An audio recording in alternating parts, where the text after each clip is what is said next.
চিদম্বরম স্টেডিয়ামে মঙ্গলবার মুখোমুখি হয় চেন্নাই সুপার কিংস এবং লখনৌ সুপার জায়ান্টস। এদিন ম্যাচের শুরুতে বিধ্বংসী ইনিংস খেলে চেন্নাই শিবির।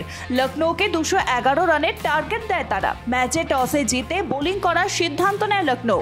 এদিন চেন্নাইয়ের ক্যাপ্টেন ঋতুরাজ গায়কোয়াড় 56 বলে 100 রান করেন, কিন্তু শেষ রক্ষা হলো না। রান তাড়া করতে নেমে এদিন প্রথম ওভারেই কুইন্টনের উইকেটে হারায় লখনৌ শিবির। রান পাননি রাহুলও। এরপর 3 নম্বরে পাঠানো হয় মার্কাস টনিয়সকে। চেন্নাইয়ের মাঠে অবিশ্বাস্য রান তাড়া করে মার্কাস। 63 বলে 124 রানে অপরাজিত থেকে ইনিংস শেষ করেন তিনি। শেষ ওভারে 16 রানের টার্গেট ছিল লখনৌয়ের। এরপর 3 বল বাকি থাকতেই 6 উইকেট জিতে যায় লখনৌ শিবির। আজ গুজরাটের ঘরের মাঠে মুখোমুখি হবে দিল্লি ক্যাপিটালস। এর আগে ঘরের মাঠে দিল্লি ক্যাপিটালসের কাছে মাত্র 89 রানে অল আউট হয়ে গিয়েছিল গুজরাট। আইপিএল এর ইতিহাসে এটি সর্বনিম্ন স্কোর। তবে গত ম্যাচে পাঞ্জাবকে তাদেরই ঘরের মাঠে হারিয়েছে শুভমনরা। অন্যদিকে হায়দ্রাবাদের কাছে হারলেও বেশ ছন্দেই রয়েছে দিল্লি শিবির। আজ দেখার বিষয় মাঠে শুভমনদের বিরুদ্ধে কতটা নজর কাড়ে ঋষভ পান্থরা।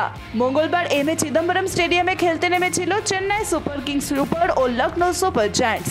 এই ম্যাচে ঋতুরাজ এবং শিবম দুবের মধ্যে একটি দুর্দান্ত পার্টনারশিপ গড়ে ওঠে। ঠিক সেই সময় মাঠে উপস্থিত ক্যামেরাম্যান বেশ কয়েকবার ধোনির দিকে ক্যামেরার লেন্স তাক করেন। এই ঘটনায় বিরক্ত হয়ে ওঠেন প্রাক্তন অধিনায়ক।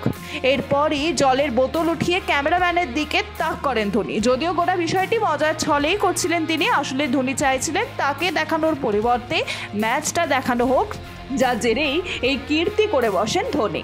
আজ মাস্টার ব্লাস্টার সচিন তেন্ডুলকরের জন্মদিন। একসময় 22 গজের মাঠে ব্যাট হাতে দাপিয়ে বেরিয়েছিলেন তিনি। জয় সাহা থেকে শুরু করে যুবরাজ সিং, সুরেশ রায়নার মতো একাধিক ব্যক্তিরা জন্মদিনের শুভেচ্ছা জানিয়েছেন ক্রিকেটের ঈশ্বরকে। এদিন যুবরাজ সিং লেখেন, শুভ জন্মদিন পাজি, তোমার জন্যই জীবনের লক্ষ্যগুলো উঁচুতে রাখতে শিখেছি। সুস্থ থেকো, সর্বদা হাসি খুশি থেকো।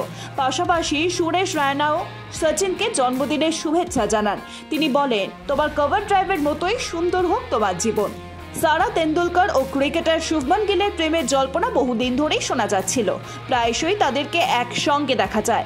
এমনকি আম্বানিদের পার্টি থেকেও তাদের একসাথে বেরোতে দেখা গিয়েছিল। এমনকি শুভমন যখন মাঠে নামেন তখন সারা বলে স্লোগানও দেন দর্শকরা। কিন্তু এর মাঝেই নতুন জল্পনা উস্কে দিল একটি ভিডিওতে দেখা যাচ্ছে স্প্যানিশ সুন্দরী মারিয়া আরওয়াক দর্শক আসনে বসে রয়েছেন। অন্যদিকে শুভমন ছিলেন মাঠের বাইরে। এরপরই বড় স্ক্রিনে হঠাৎই ভেসে ওঠে মারিয়ার ছবি, যা দেখে মুখের ভঙ্গি পাল্টে যায় শুভমনের। মুগ্ধ হয়ে তাকিয়ে থাকতে দেখা যায় এই ক্রিকেটারকে। এরপরই শুরু হয়েছে জল্পনা। তাহলে কি ভেঙে গেল সারা ও শুভমনের সম্পর্ক?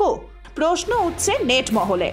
গতকাল আইএসএল এর সেমিফাইনালে প্রথম ম্যাচে মুখোমুখি হয়েছিল ওড়িশা এফসি ও মোহনবাগান। ভুবনেশ্বরের কলিঙ্গ স্টেডিয়ামে বসেছিল এই ম্যাচ। তবে সেমিফাইনালের প্রথম ম্যাচ ওড়িশার কাছে 2-1 ব্যবধানে হেরে গেল মোহনবাগান। এদিন 2.5 মিনিটে এগিয়ে যায় মোহনবাগান। মনবীর 1-0 গোলে এগিয়ে দেয় বাগান শিবিরকে। এরপর 11 মিনিটের মাথায় ওড়িশার হয়ে গোল করেন কার্লোস দেলগাদো। ফের 39 মিনিটে ওড়িশার হয়ে রয় কৃষ্ণা গোল করে। এই দিন একাধিক সুযোগ এলেও তা কাজে লাগাতে ব্যর্থ হয় সবুজ মেরুন শিবির। আপাতত দ্বিতীয় লেগে জয়ের প্রত্যাশা মোহনবাগানের।